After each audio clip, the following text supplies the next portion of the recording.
Hello everyone, in this video I'm planning to cover high voltage setup for my speed delta, high speed delta machine, and it's still, as you see, in development. I'm not giving up on it, at least yet. Anyways, I've been facing so many obstacles there, so many challenges, so much learning, which it's fun. Anyways, I appreciate when I can, situations where I can learn, which encourage me to learn. In any way, so I wanted to share my setup here. So the setup, I'm gonna take a camera. My setup for this machine is Octopus Pro board. I'm gonna have a couple of SSRs here, and this is 48 volts power supply. In order to get this board running with 48 volts, you also gonna need 24 volts, in which case I decided to use this converter here. It's 480 watts converter, and this is 360 watts power supply. I don't need a lot of wattage because my bed is gonna be powered from mains. From the power supply, I'm getting a 5.1 volts to my Raspberry Pi. Raspberry Pi obviously hooked up here. I'm planning to have Raspberry Pi as a server, controlling everything else.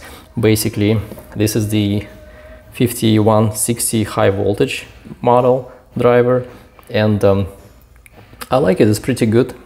I expect it to be more silent. It's kind of noisy. It's more, I would say, industrial kind of driver, as far as I understand it. After I used it for about a week right now, and after I read a lot of documentation about this driver. So Octopus Pro is temporary. I'm actually waiting for Spider Pro from Fistech, because the Spider Pro, presumably, I'm not too sure, but I spoke to the developer and they said they will they will have output for native pulse modulation control for fans. This board has a lot of them, but it's only, all of them are 2-pin connectors, so this is not native pulse modulation. The Spider Pro hopefully is gonna have 3-wire, 4-wire, something like that, something like Duet 3 has now, which I think is going to be superior because I'm planning to use some specialty fans here, which are going to need that. They don't work with two wires. I tried, I burned the Duet. So that's about electronics there. Now to the motors, I want to actually show you the 3 types of motors that I've tested so far on the high voltage. These are all 3 types of motors. So far, the worst performers were the MOONS motors. This is, I'm gonna show you the model as well, so you, just for the record, this is the model here, and they were horrible, to be honest. This is the one I purchased about 3-4 years ago. I just had it, and I also purchased 3 more just recently, and they were horrible quality. The casting was really bad. And I don't know, to be honest, what to say, if they're real or maybe they reject. If they're just legit, I think the quality of MOONS is like really bad.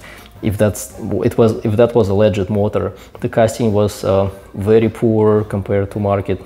On the other hand, I also wanted to comment on MOONS motors. These motors sell for $40 to $50 in United States.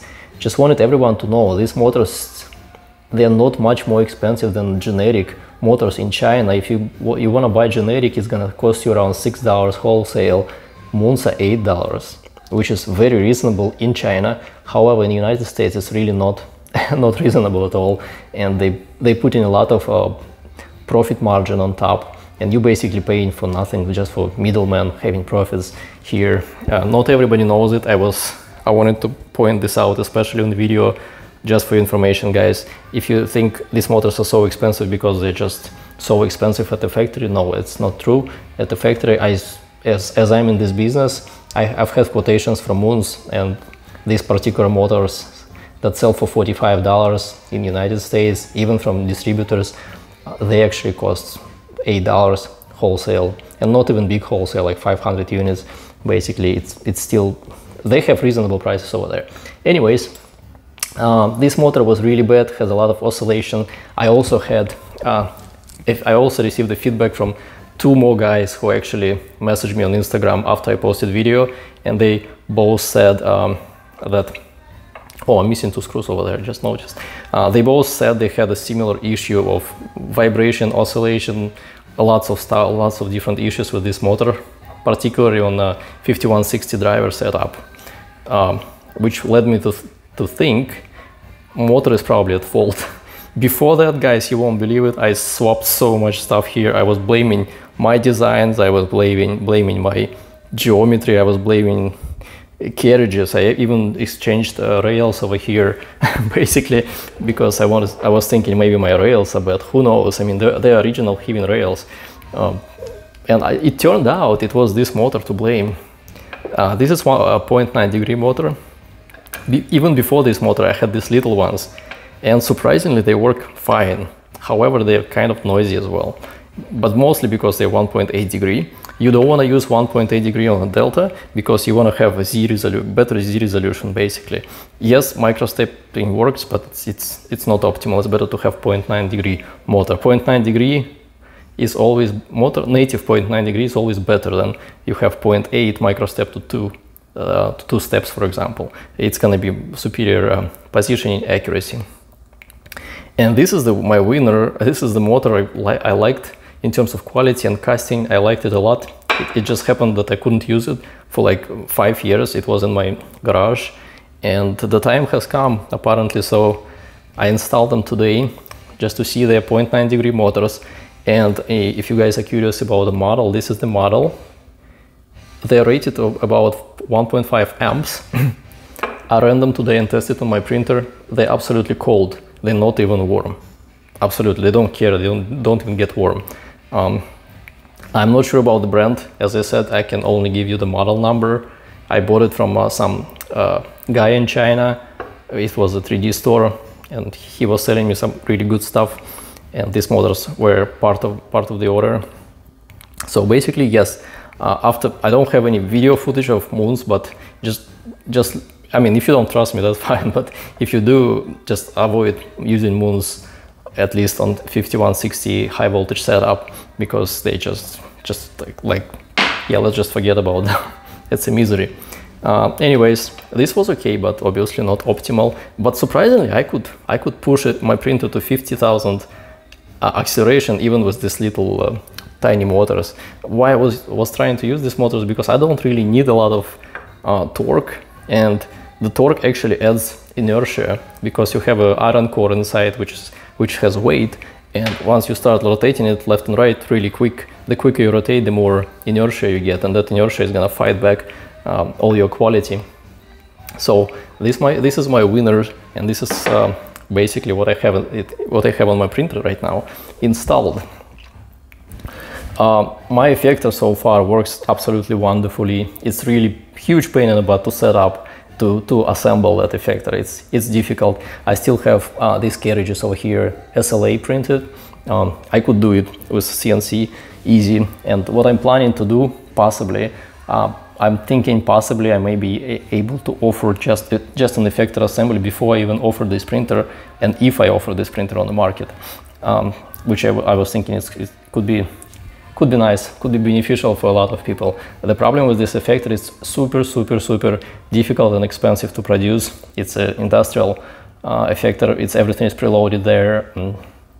Lots of parts, pretty much like Swiss watches, which is why I don't know if there will be market for it. It's gonna definitely be not gonna be even $100. It's gonna be maybe like a 500 for the whole thing, whole effector, and arms and joints and bearings. Even bearings there, it's like ABEC 7 rating, which is basically precision of the bearing. And even ABEC 7 with this in this little tiny size is really difficult to find. They're more expensive, obviously. So this is about it. Let me think what else I wanted to cover with you guys.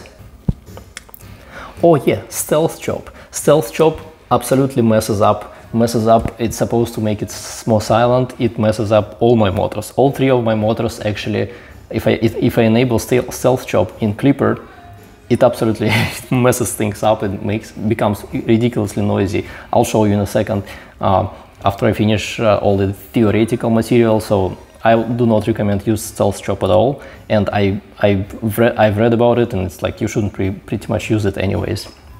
Microstepping, if you go very high on microsteps with Clipper anyways, and this Octopus Pro board, it's not capable actually.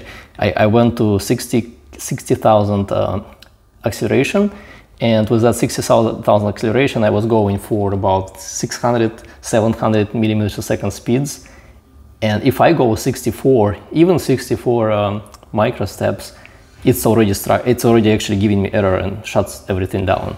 Kinda sucks. I'm not sure if that's a board, maybe MCU is so weak, I don't know at this point. Have not if you guys have anything to comment about it or any hints what could be wrong. It seems like very little. I mean, Duet was able to do 256 at those speeds. I mean, and supposedly Duet 2 that I have, supposedly it has weaker MCU. This new board is supposed to have much stronger, not much, but stronger MCU, and it cannot even handle 64. Admittedly, I was running ridiculously crazy accelerations and everything, but it ran out of pulses basically, so it basically ran out of MCU power and absolutely errored out on me. Anyways, so this effector is gonna work natively with Nova. I'm gonna have, this is not the heatsink that I'm gonna have on this effector. I'm going to have two different versions here, water-cooled and air-cooled. Air-cooled possibly is gonna be passive, which is going to be different design, not this design. This design works for now, but that's not what I'm gonna have on the final product, basically. What else? What else? Yes, yeah. Aside from stealth chop, whenever I lift the Z and I lower it, when each motor is not doing the same thing, I'm not getting noise right now with new motors and everything.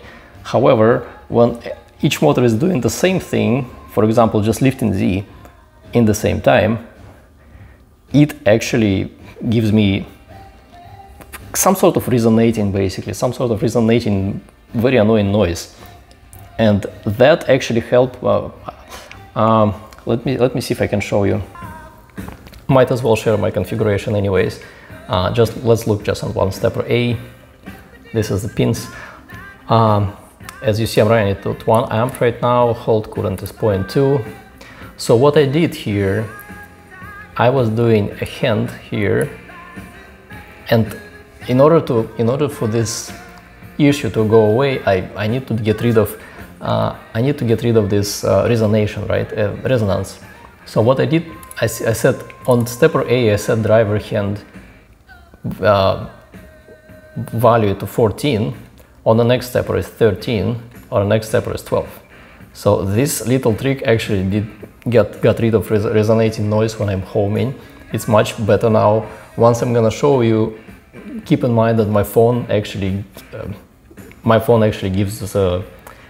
amplifies the sound a lot. I'm not sure why it sounds so much louder on the phone. It's not really that loud.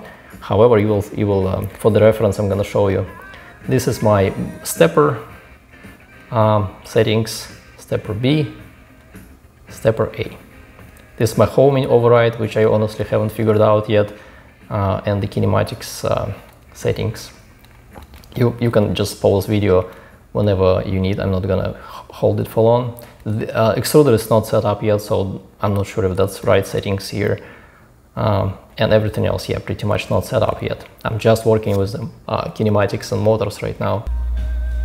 Okay, the following part of the video I cannot do fast. I'm gonna go to my interface and I'm gonna do some custom G-codes just to show you guys how it moves for now. All values are very conservative. I'm not really pushing it very far yet. However, I'm not going low as well. Let's see. This is significant improvement. My homing sequence, I still need custom homing. I can't figure out such a basic thing. I'm surprised Clipper doesn't have it. I mean, it does have it, but it's pretty messed up over there. I'm gonna need to figure out how to program that, because Clipper for some reason requires, I mean, instead of, okay, if you set custom homing script on Clipper, what it does, it still requires you to use G20 standard homing inside of custom homing, which is I don't know, it's like, for me it's like makes no sense. Why would you do it? However, this is what it is right now, and I'm gonna have to work around it, which I plan to do probably this weekend. So this is the homing. Let's do the, and if I go down really fast, you will see the noise, but this is actually motor noise, and it's not anywhere as bad as it was with Moons. I'm actually pretty happy with it now. That's basically what I have, but this was really fast Z movement. What I'm gonna do now, I'm gonna show slower, more reasonable Z movement. A lot of stepper sound, as you see, but again, as I said before, it's nowhere near what I had with Moons. Moons were like doing much louder. I'm doing 20,000 millimeters per minute. Let's do 10,000 now and see how that works. That's 10,000. I still have not tuned the currents on motors. It's running at 1 amp right now, which is working fine, but in terms of noise, sometimes if you play with current, it helps with noise, basically. So now I'm gonna do, let's say 6,000. Dramatic improvement over Moons again. I'm pretty happy. You guys may think it's loud. I'm not sure how microphone is gonna pick it up, but it's actually, I like it a lot. Okay, now I'm gonna 3,000 very slow.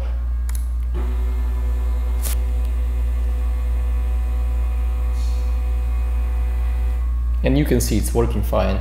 Now let's do some sample Kinematics G code.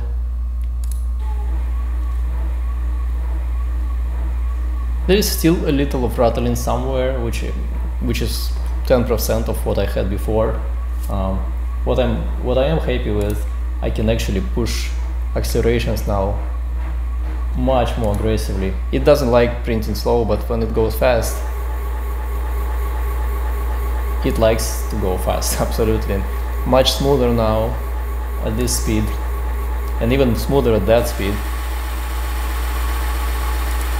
and even smoother now. At some point MCU is gonna shut down. I know it.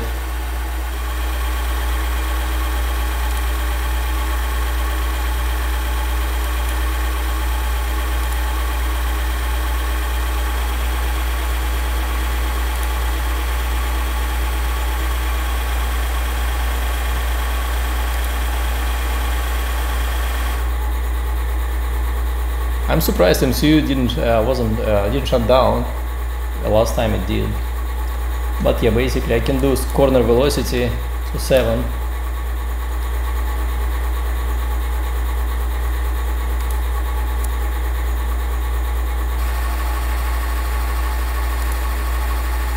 If you think I'm trying to break it, I think so too, but anyways, I shouldn't push it that far, yeah, especially the prototype. Definitely capable, definitely motors are also capable, which I'm surprised. I was really hesitant about motors actually being so large, having very large steel core. Motors are absolutely cold to the touch right now, absolutely cold, like colder than the air.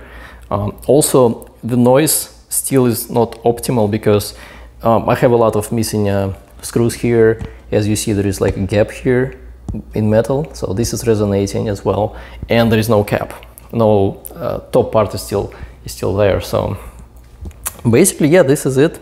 I wanted to cover my setup, and if you guys are working with the same high voltage basically drivers, I wanted to share what I struggled with, and I wanted to share solutions, at least that worked for me. If you have something to share, if you like the video, obviously like it. If you dislike it, then dislike it. Anyways, and if you have some ideas, you're more than welcome to use comments and share what you think. If you have some ideas about high voltage, to be honest, I did not see dramatic. I expected much more difference going with 48 volts. However, I don't know how it would work with 24, especially these motors. I never use them at 24 volts. Everything else, I expected a little smoother motion. I expected more torque, Granted, I didn't have a torque problems with my 24-volt setups, but I expected when I make effector a little heavier, I expected I'm gonna need a little more torque. Now the hot end is actually attached, and I'm gonna try the Bowden first and see how that works. I'm not planning, at least for now, I'm not planning to attach. I'm not planning in attaching the extruder right to the print head, because I want to keep it as light as possible with no loads. And let's see how it's gonna print. Hopefully, as I said, I'm gonna have it print. I drilled this hole for the button. I actually purchased custom buttons here. These are really small, nice buttons with very short travel. But I messed up. I purchased different. I should have purchased 5 volts, and this is 24. I can still make it work, but I'm probably gonna just reorder a proper button and just wait for it for a week or so. Anyways, that's it for this video. As I said, you're more than welcome to start discussion in the comments field. I will definitely participate and respond, or if you have some suggestions, definitely do that. See you later, guys.